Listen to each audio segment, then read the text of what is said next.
ମୁଁ ଲକ୍ଷ୍ମୀ ନୃସିଂହ ପାତ୍ର ପାରଲାଖେମୁଣ୍ଡି ବାସିନ୍ଦା ଗଜପତି ଡିଷ୍ଟ୍ରିକ୍ଟ। ଆଜି ହେଉଛି ନୃସିଂହ ଚତୁର୍ଦଶୀ। ଓମ୍ ଉଗ୍ରବୀର ମହାବିଷ୍ଣୁ ଜ୍ୱଳନ୍ତ ସଦ୍ୱତ ମୁଖಂ ନୃସିଂହ ଭୀଷଣଂ ଭଦ୍ର ମୃତ୍ୟୁ ନମାମ୍ୟହମ୍। ଆଜି ପାବନ ନୃସିଂହ ଚତୁର୍ଦଶୀ। ଆଜି ଦିନରେ ନୃସିଂହ ଭଗବାନ ବିଷ୍ଣୁ ଦଶ ଅବତାରରୁ ଗୋଟିଏ ଅବତାର ସେ ଧରାପୃଷ୍ଠରେ ଜନ୍ମ ନେଇଥିଲେ ବା ଅବତରଣ କରିଥିଲେ। ଅବତରଣ ଏଥିପାଇଁ ହେଇଥିଲା, ଆମର ହିରଣ୍ୟକଶ୍ୟପ ରାଜା ଯିଏ ଗୋଟେ ରାକ୍ଷସ ଥିଲେ, ତାଙ୍କର ତାଙ୍କ ପୁତ୍ରଙ୍କର ଯେଉଁ ଭକ୍ତ ପ୍ରହ୍ଲାଦ, ତାଙ୍କର ଯେଉଁ ଭକ୍ତି ଯୋଗୁଁ ଭଗବାନ ଭଗବାନ ନୃସିଂହ ଅବତାର ଆସି ବିଷ୍ଣୁଙ୍କ ଦଶ ଅବତାର ଗୋଟେ ଅବତାର ଆସି ଧରାପୃଷ୍ଠରେ ସେ ହିରଣ୍ୟକଶ୍ୟପକୁ ବିଦାରି ଭକ୍ତ ପ୍ରହ୍ଲାଦଙ୍କୁ ତାଙ୍କ କବଳରୁ ରକ୍ଷା କରିଥିଲେ। ଆଉ ଆମର ଏହି ଯେଉଁ ପାପ ବଢ଼ୁଥିଲା, ସେ ପାପକୁ ସେ ନଷ୍ଟ କରି ଏହି ଚତୁର୍ଥୀ ବେଳାରେ ସନ୍ଧ୍ୟା ସମୟରେ ଭଗବାନ ଏଠି ଅବତରଣ କରିଥିଲେ। ଆଉ ଭକ୍ତଙ୍କୁ ସେ ଦର୍ଶନ ଦେଇଥିଲେ। ଆମ ଦଶ ଅବତାରରୁ ଗୋଟିଏ ଅବତାର ହେଉଛି ନୃସିଂହ। ସେ ନା କି ମନୁଷ୍ୟ ନା ନର, ଗୋଟିଏ ମନୁଷ୍ୟ ବା ପଶୁ ହିସାବରେ ନାହିଁ, ସେ ମାନେ ମନୁଷ୍ୟ ପଶୁର ଗୋଟେ ସ୍ୱରୂପ ହେଇ ଆମ ଧରାପୃଷ୍ଠକୁ ଆସି ଭକ୍ତଙ୍କୁ ଗୋଟେ ଦଶ ଅବତାର ଗୋଟେ ଅବତାରରେ ସେ ଅବତରଣ କରିଥିଲେ। जय जय श्री राधे। गजपति जिला पारलाखेमुंडी कर्ण से स्थित श्री नृसिंहनाथ मंदिर आज नृसिंह चतुर्दशी उपलक्षे अनुष्ठान गोटे अनुष्ठित होची। नृसिंह चतुर्दशी दिन भगवान नृसिंह भगवान अवतार ग्रहण करते। से हिरण्यकश्यप विदारण करने सकाशे स्वयं नृसिंह रूप प्रकट होते। से नृसिंह भगवान आज से तिथि शुभ दिवस चतुर्दशी।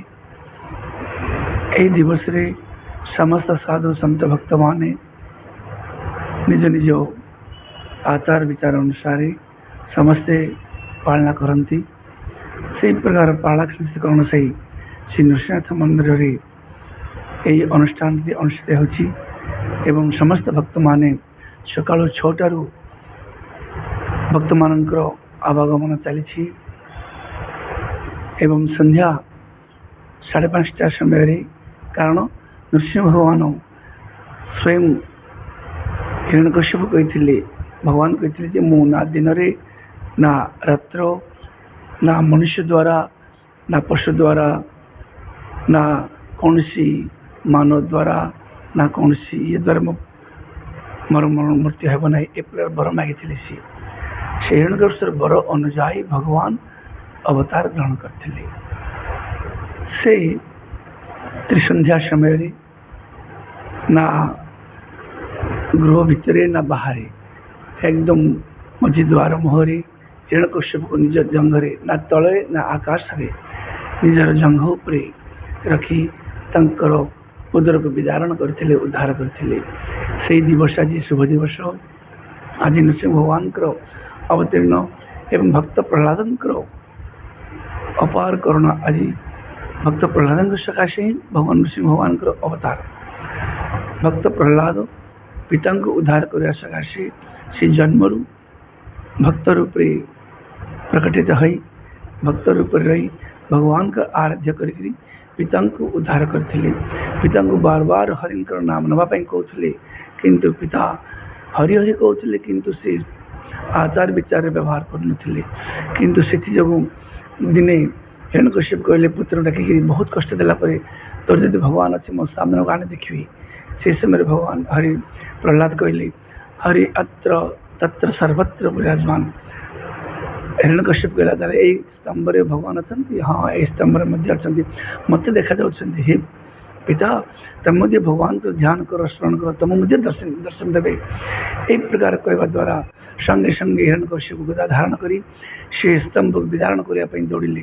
जो से स्तंभ विदारण करुँच से स्तंभ विदारण कला समय संगे संगे स्तंभ भितर नृसिंह भगवान विकराल स्वरूप नरसिंह रूप धारण करी अवतीर्ण हेले।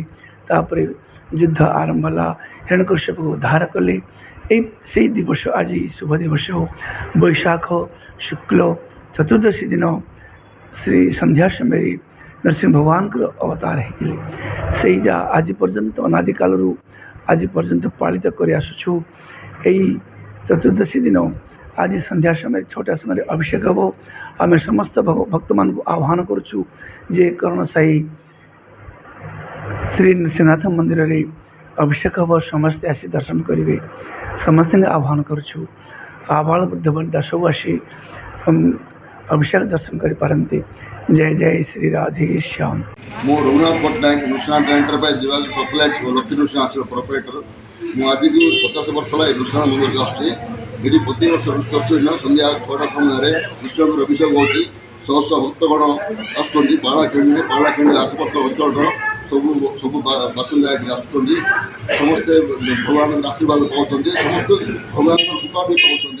दीर्घ 60 वर्ष धरी मुझे आसुच्छी कौन अवहेला करनी प्रतिदिन मो मंदिर दर्शन करने आसे भगवान मत भल देखते असुविधा आउ बालाकिन एकमात्र नृसिंह मंदिर अच्छी से समस्ते आज उपास रही समस्ते भगवान कृपा आशीर्वाद कर संध्या 6टा समय अभिषेक हम सब आडम्बर अभिषेक हो 100 लोक आसुँच कम से कम 5,000-6,000 लोक दर्शन करने आसुँच बहुत आडम्बर आमर लक्ष्मी नृसिंह चतुर्दशी पालित होती।